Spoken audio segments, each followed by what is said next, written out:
सत श्री अकाल दोस्तों, welcome to Guru Nanak hairs.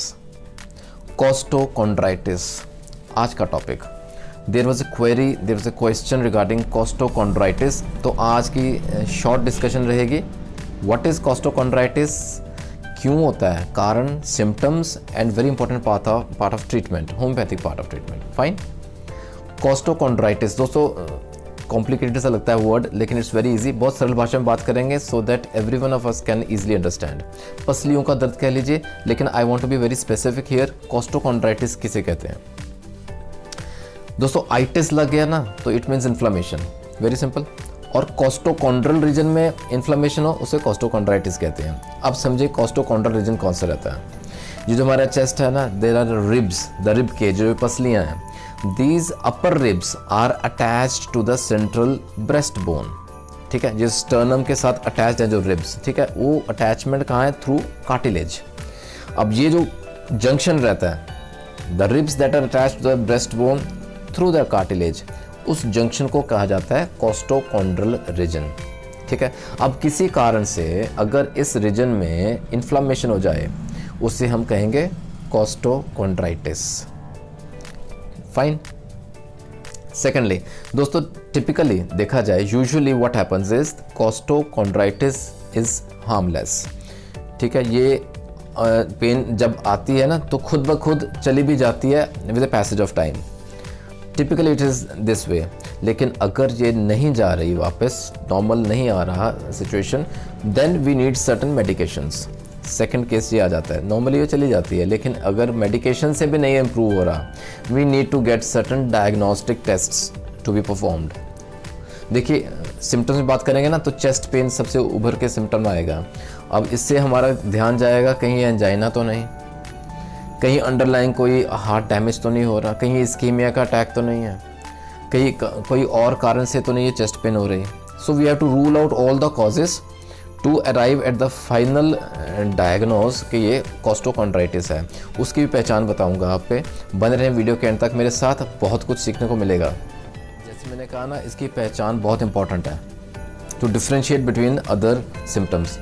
आइए साइन एंड सिम्टम्स देखते हैं, आइए पहचान करें कोस्टोकॉन्ड्राइटिस की। The very first important symptom is a sharp pain. बहुत एक तीखा सा दर्द रहता है इन द चेस्ट रीजन, जहाँ ये रिब्स मीट करती हैं ब्रेस्ट बोन से, इन द कोस्टोकॉन्ड्रल रीजन, राइट। अब in the front of the chest अगर ये बहुत शार्प दर्द रहता है, typically it is slightly on the left hand side, और ये ना बैक पीछे भी जा सकता है, नीचे बेली में एब्डोमिनल पेन में भी के रूप में भी जा सकता है। ये शार्प पेन रहता है, the very first very important symptom. Second important symptom is दोस्तों, ये जो पेन रहता है ना, ये वर्स हो जाता है जब हम खांसते हैं, व्हेन वी कफ और when we take a deep breath. अगर हम अंदर लंबा सांस खींचें तो ये दर्द आता है। कई बार सिम्टम देखा होगा आपने शायद, this pain worsens on taking a deep breath और ऑन कफिंग। ठीक है, अब थर्ड सिम्टम समझने लायक बहुत इंपॉर्टेंट है। जैसे इसकी ना टिपिकल पहचान कैसे हो कोस्टोकॉन्ड्राइटिस की, that is tenderness. Tenderness is a very important symptom. That tenderness remains in the chest region, in the costochondral region. ठीक है, and particularly when you press the rib joints, अगर हम रिब जॉइंट्स को हल्का सा दबाव करें तो टेंडरनेस महसूस होगी। टेंडरनेस का भाव यानी कि सेंसिटिवनेस रहती है, सोरनेस रहती है, हाथ तक नहीं लगता, जैसे अंदर की चोट है, समझे आप, जैसे अंदर की ब्रूज्ड फीलिंग रहती है। That is a very important symptom to identify, to diagnose costochondritis. तो ध्यान रखें, if there is no tenderness there is no costochondritis. Fine. अच्छा, नेक्स्ट इंपॉर्टेंट सिम्टम की बात करें, कई बार होता है कि बिकॉज ऑफ सम सर्जरी अंदर इन्फेक्शन रह जाती है in this part of the region. अगर कहीं सर्जरी परफॉर्म हुई है तो अगर वहाँ इन्फेक्शन रह जाए, उस वजह से भी चेस्ट पेन, उसकी वजह से भी कोस्टोकॉन्ड्राइटिस के सिम्टम आते हैं। उसमें क्या रहता है, लेकिन रेडनेस रहेगी और पस फॉर्मेशन होनी शुरू हो जाएगी at the site of surgery. Fine. अच्छा, और बाकी जनरल सिम्टम्स की बात करें, there is trouble when breathing, when taking deep breath particularly, लेकिन सांस लेने में दिक्कत रहती है। ठीक है, सेकेंडली हाई ग्रेड फीवर हो जाता है। Then worsening pain even after medication, ऐसा भी होता है केस, मैंने कहा जैसे आपको। देन नोजिया रहता है दोस्तों, वॉमिटिंग भी हो सकती है, स्वेटिंग रहती है, डिजीनेस रहती है। These are certain general symptoms that are observed in case of costochondritis. आइए कारण देखते हैं दोस्तों। कॉजेज में याद रखें, there is no such hard and fast cause कि हाँ ये कारण हुआ जिस वजह से कॉस्टोकॉन्ड्राइटिस हुआ, there is nothing such factor. लेकिन हाँ there are certain very important factors to be understood कि हाँ इन कारणों की वजह से कॉस्टोकॉन्ड्राइटिस हो सकता है, बढ़ सकता है। What is that? First and foremost is minor trauma. कई बार ना रिपीटेड ट्रॉमास होते हैं in this region, in the chest wall, झटके लगने, ठोकर लगनी, चोट लगनी in the chest wall, that can lead to costochondritis first. Then secondly over use of your arms. कई बार हम बाजू ज़्यादा चलाते हैं, बाजू ज़्यादा यूज हैं, for example in athletes, for example in bowlers जो क्रिकेट खेलते हैं ना, बॉलिंग करते हैं, तो ओवर यूज ऑफ आर्म्स की वजह से उनमें बहुत कॉमन कॉस्टोकॉन्ड्राइटिस की प्रॉब्लम देखी गई है। Thirdly because of tumours. कई बार ना ट्यूमर्स एग्जिस्ट करते हैं अगर अदर रीजन्स में, लेकिन they can spread over into the chest region leading to costochondritis. अच्छा देन फोर्थली दोस्तों, costochondritis could be a sign of arthritis. इसमें ऑस्टोआर्थराइटिस भी आ जाता है, रिमोटाइड आर्थराइटिस भी आ जाता है, इसमें एंकाइलोजिंग स्पॉन्डिलाइटिस भी आ सकता है। Because of these reasons costochondral region में पेन हो सकती है, कॉस्टोकॉन्ड्राइटिस इन्फ्लेमेशन हो सकती है, right? And then because of some certain respiratory infections which could be caused by a bacteria, secondly could be caused by a virus। अच्छा, यहाँ fungal infection की वजह से भी हो सकता है, हालांकि वो बहुत रेयर रहता है, बहुत कम देखने में पाया गया है, लेकिन that is another cause of costochondritis. Fine. बहुत इंपॉर्टेंट दो रिस्क फैक्टर्स हैं दोस्तों, यानी कि those people who are at greater risk of having costochondritis. इसमें बच्चे बहुत ज़्यादा इन्वॉल्व हैं, चिल्ड्रन एंड एडोलसेंट्स। यहाँ ना एज ग्रुप अगर की बात करें तो typically 12 to 14 years of age, 12 to 14 to 16 years of age कह सकते हैं, यानी कि स्कूल गोइंग चिल्ड्रन। कई बार देखा होगा आपने, बहुत वजनदार स्कूल बैग्स शोल्डर्स पे टांगे होते हैं। No that can be also cause of, is a risk factor that can lead to costochondritis. ठीक है, बच्चों में और एडल्ट्स में। अच्छा, बड़ों में भी ना, एडल्ट्स में भी देखा गया, अगर महिलाओं और पुरुषों का देखें जिक्र करें तो फीमेल्स में इट इज़ मोर प्रोमिनेंट।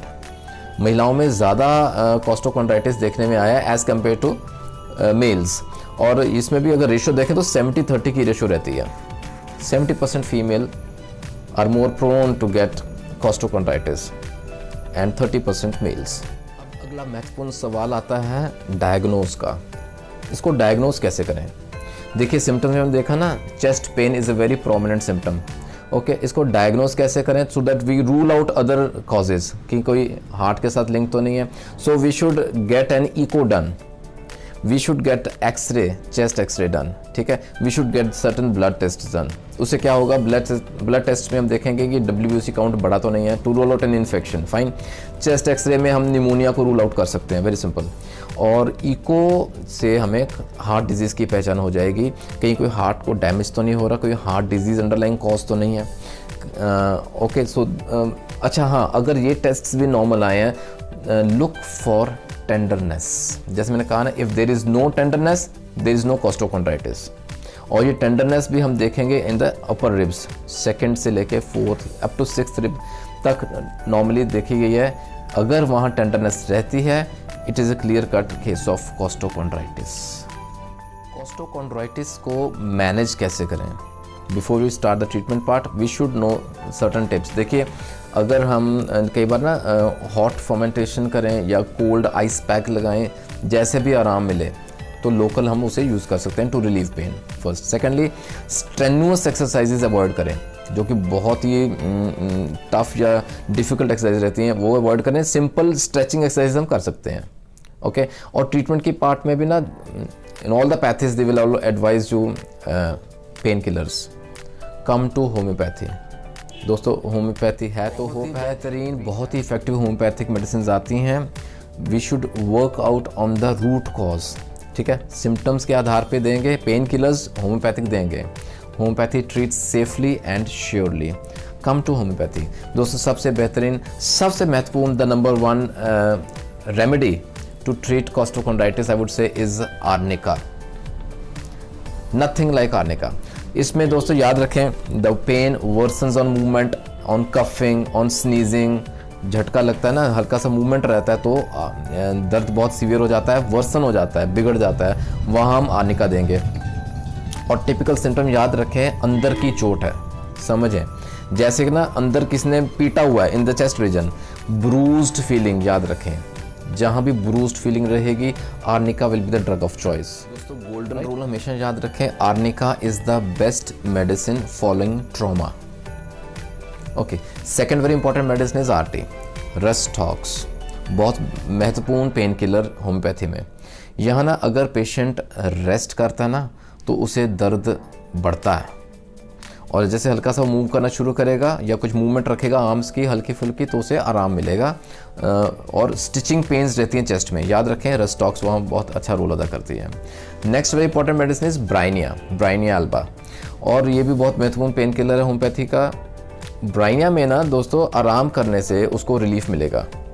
ये वैसे भी ना उसमें जो पेन्स रहती हैं वो जो चेस्ट रीजन रहता है वो सेंसिटिव है, बहुत सोर है to pressure, very important bryonia. Move करेगा ना, खांसी करेगा या बेड में जैसे टर्न लेना भी उसको डिफिकल्ट रहेगा, on moving, on coughing, on turning in bed the pains will increase. Bryonia is the drug of choice. The next very important medicine is ruta भी दोस्तों when the pain follows certain injury, वहाँ ruta काम करी, बहुत deep pains रहती हैं and the sternum में be sensitive to pressure, जो ब्रेस्ट बोन है हमारी चेस्ट बोन है वो प्रेशर सहार नहीं पाएगी। Ruta is the drug of choice, right. Let us not forget the role of ledum pal here, ठीक है। यहाँ जहाँ ना चेस्ट जो है बहुत सोर रहती है टू टच, हाथ लगाना भी पेनफुल रहता है, और बर्निंग सेंसेशन रहती है चेस्ट में, स्टिचिंग पेन रहती है चेस्ट में, लीडम पाल यहाँ देंगे हम।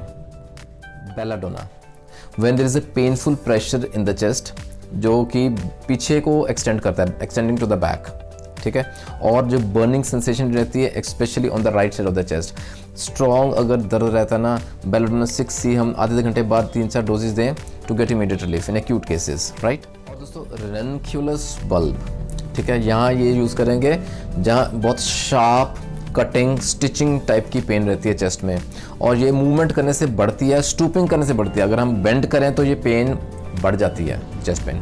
रेनक्यूलस बल्ब वहाँ देंगे। दोस्तों होम्योपैथी में ना there are numerous medicine to treat pain, और बहुत सारी दवाएँ आती हैं जो कि पेन किलर का काम करती हैं, लेकिन keeping the very typical symptoms of costochondritis in mind, these are some of the most important medicine in homeopathy, ठीक है। अपने फिजिशियन से ज़रूर बात करें, give your case, discuss your symptoms so that जो फाइनल मेडिसिन डिसाइड करें, let the physician do it, और क्या मेडिसिन, क्या उसकी पोटेंसी, क्या ड्यूरेशन देनी है, कि कब तक देनी है, राइट।